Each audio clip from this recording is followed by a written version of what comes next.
Hello friends, welcome to Roja classic. இன்றைக்கி நம்ம வீடியோவில் அவரைக்காய் குழம்பு எப்படி செய்யுதுன்னு பார்க்கலாம்.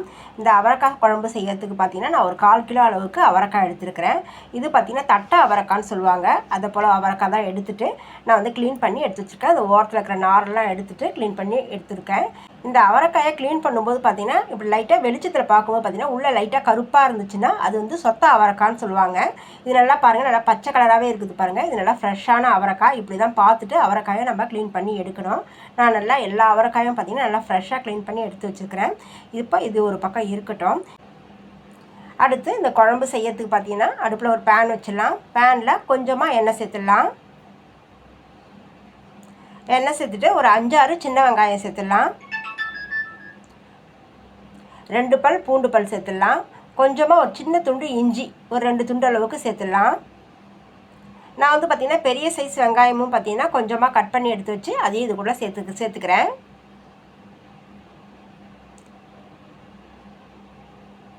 இப்போ இது எல்லாமும் பார்த்திங்கன்னா ஒரு கண்ணாடி பக்கம் வர்ற வரைக்கும் இது நல்லா வதங்கி வரணும். அது வரைக்கும் கொஞ்சம் நேரம் நம்ம இதை வதக்கி விட்டுக்கலாம். நான் ஒரு வதக்கி விட்டதுக்கப்புறம் இதில் ஒரு 5-6 கருவேப்பிலை சேர்த்துட்டு நான் மறுபடியும் வதக்கி விடுறேன். இப்போ வெங்காயம் பார்த்திங்கன்னா நல்லா ஒரு கண்ணாடி பக்கம் வரணும். அது வரைக்கும் இதை நம்ம வதக்கி விட்டுக்கணும்.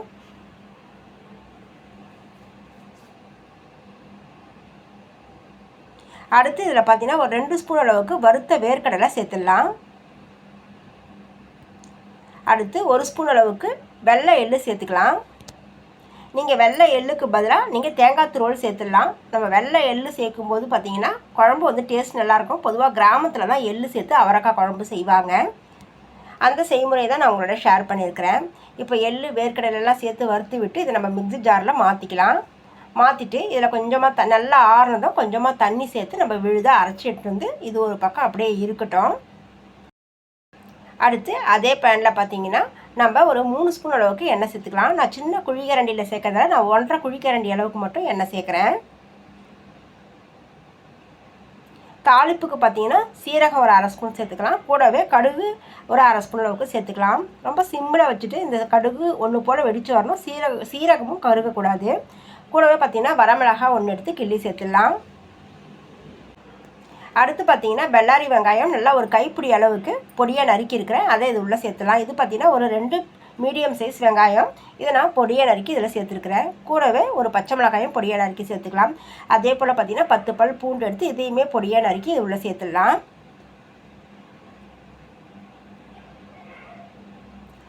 இப்போ இது எல்லாத்தையும் நம்ம கொஞ்சம் நேரத்துக்கு வதக்கி விட்டுக்கலாம். இந்த பூண்டு வெங்காயமெல்லாம் பார்த்திங்கன்னா நல்லா வதங்கி நல்லா மணமாக வாசனை வரணும். அது வரைக்கும் நம்ம இதை நல்லா வதக்கி விட்டுக்கணும்.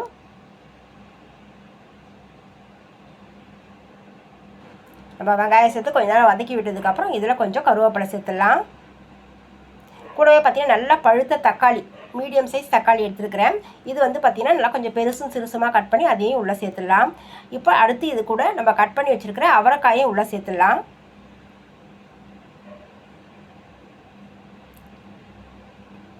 இது சீக்கிரமாக வதங்கணுன்றதுக்காக ஒரு 1/4 ஸ்பூன் அளவுக்கு உப்பு சேர்த்துட்டு இப்போ எல்லாத்தையும் நம்ம ஒன்றா வதக்கி விடணும்.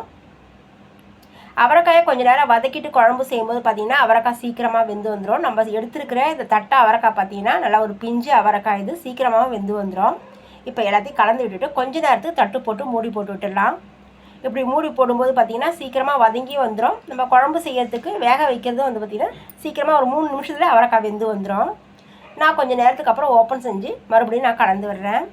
இப்போ தக்காளியும் பார்த்திங்கன்னா நல்லா வதங்கி வந்திருக்குது. அவரைக்காயுமே பார்த்திங்கன்னா லேசாக கலர் மாறி வந்திருக்குது. இப்போ இதில் அடுத்து நம்ம மசாலா பொருளாக சேர்த்துக்கலாம். இந்த குழம்புக்கு தேவையான மசாலா பொருள் பார்த்திங்கன்னா நான் 1.5 ஸ்பூன் அளவுக்கு காரத்தூள் எடுத்துருக்கேன். 2 ஸ்பூன் அளவுக்கு மல்லித்தூள், 1/4 ஸ்பூன் அளவுக்கு மஞ்சள் தூளும், 1/4 ஸ்பூன் அளவுக்கு சீரகத்தூளும் எடுத்துருக்கிறேன். இப்போ இது எல்லாத்தையுமே வந்து நம்ம இது உள்ள சேர்த்துடலாம்.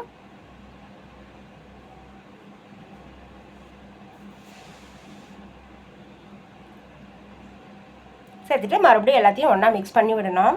இந்த மிளகாத்தூள் பார்த்திங்கன்னா இந்த எண்ணெயில் நல்லா கலந்து நல்லா வறுபட்டு நல்லா மணமாக வாசனை வரணும். எண்ணெயோட நல்லா கலந்து வரும்போது பார்த்திங்கன்னா நல்லா மணமாக வாசனை வரும். அதோடைய பச்சை வாசனை போயிட்டு அது வரைக்கும் நம்ம இதை கலந்து விடணும். கலந்து விட்டதுக்கப்புறம் நம்ம செய்ய போகிற குழம்புக்கு தேவையான அளவுக்கு நம்ம இப்போ தண்ணி சேர்த்துக்கலாம். நான் நல்லா மிக்ஸ் பண்ணி விட்டுடுறேன் கொஞ்சம் நேரத்துக்கு. தண்ணியோட அளவுன்னு பார்த்தீங்கன்னா நம்ம எந்த அளவுக்கு நம்ம செய்ய போகிற குழம்பு எந்த அளவுக்கு நமக்கு தேவையோ அதுக்கு தகுந்த போல தண்ணி சேர்த்துடலாம். நான் ஒரு 2 டம்ளர் அளவுக்கு இதில் தண்ணி சேர்த்துருக்குறேன். ஏன்னா அவரைக்காய் இன்னும் கொஞ்சம் வேகணும்.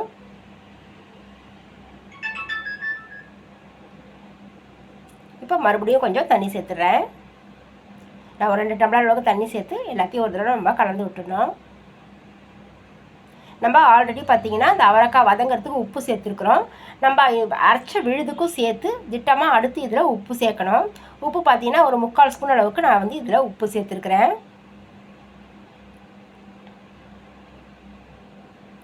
உப்பு சேர்த்துட்டு மறுபடியும் ஒரு தடவை கலந்து விட்டுடலாம்.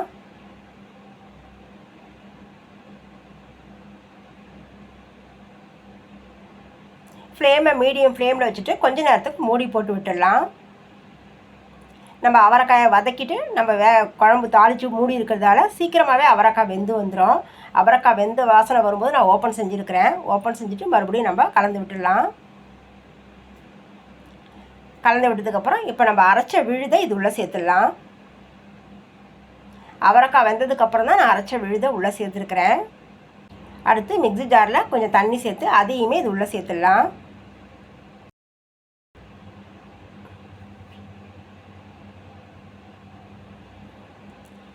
இப்போ எல்லாமும் சேர்ந்து ஒரு தடவை நம்ம எல்லாத்தையும் மிக்ஸ் பண்ணி விடணும்.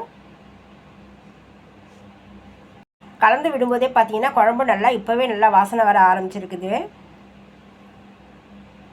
இப்போ எல்லாமே கலந்து விட்டுட்டு நம்ம சேர்த்துருக்கிற உப்பு சரியாத ஒரு தடவை செக் பண்ணி பார்த்துட்டு மறுபடியும் தட்டு போட்டு மூடி விட்டுடலாம். மூடி போட்டு ரொம்ப சிம்மில் வச்சிடலாம். இப்போ ஆல்ரெடி வந்து பார்த்திங்கன்னா அவரைக்காய்லாம் வெந்துருச்சு. ஒரு 3 நிமிஷம் மட்டும் சிம்மில் இருந்தால் போதும். லேசாக எண்ணெய் பிரிஞ்சு வர வரைக்கும் கொஞ்சம் நேரம் மூடி போட்டு அப்படியே விட்டுட்டு நம்ம ஸ்டவ்வை ஆஃப் பண்ணிட வேண்டியது தான். நல்லா இந்த அரைச்ச விழுது சேர்த்து நல்லா கமன்னு குழம்பு நல்லா வாசனையாக வரும்போது இப்போ நம்ம ஓப்பன் செய்யலாம். பார்த்தீங்கன்னா நல்ல வாசனையான ரொம்ப சுவையான அவரைக்காய் குழம்பு ரெடி. நல்லா கொதித்து எண்ணெய் பிரிஞ்சு வந்திருக்குது பாருங்கள். இதை ஒரு தடவை நம்ம கலந்து விட்டுடலாம். அவரைக்காயே எனக்கு பிடிக்காது, அவரைக்காய் குழம்பும் எனக்கு பிடிக்காதுன்னு சொல்கிறவங்க கூட இந்த செய்முறையில் செஞ்சு கொடுத்து பாருங்கள். ரொம்பவே டேஸ்ட்டாக விரும்பி சாப்பிடுவாங்க. இதில் சேர்த்துருக்கிற இந்த அவரைக்காய் வந்ததுக்கப்புறம் எடுத்து சாப்பிட்றதுக்கு பார்த்திங்கன்னா அவ்வளோ சுவையாக இருக்கும். இது வந்து சாதத்தோடு மட்டும் இல்லை, இட்லி, தோசை, சப்பாத்தி எல்லாத்தோடையும் சைட் டிஷ்ஷாக தொட்டு சாப்பிட்லாம்.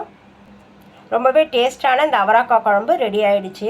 இது மேலே கொஞ்சமாக மல்லித்தழையை தூவி விட்டுட்டு இது கொதிப்பு அடங்கணும் நம்ம சாப்பிட்டுக்க வேண்டியதுதான். அவ்வளோதாங்க. என்னோடய ப்ரிப்பரேஷனில் நான் செஞ்சுருக்கிறேன் இந்த அவரைக்காய் குழம்பு ரெசிபி எப்படி இருந்ததுன்னு சொல்லிட்டு நீங்கள் கமெண்ட்ஸில் சொல்லுங்கள். உங்களுக்கு என்னோட இந்த வீடியோ பிடிச்சிருந்ததுன்னா நிறையா லைக் பண்ணுங்கள், நிறையா ஷேர் பண்ணுங்கள். ரோஜா கிளாசிக் சேனலுடைய மற்ற வீடியோஸையும் போய் பாருங்கள். நம்ம அடுத்த வீடியோவில் பார்க்கலாம். தேங்க்யூ.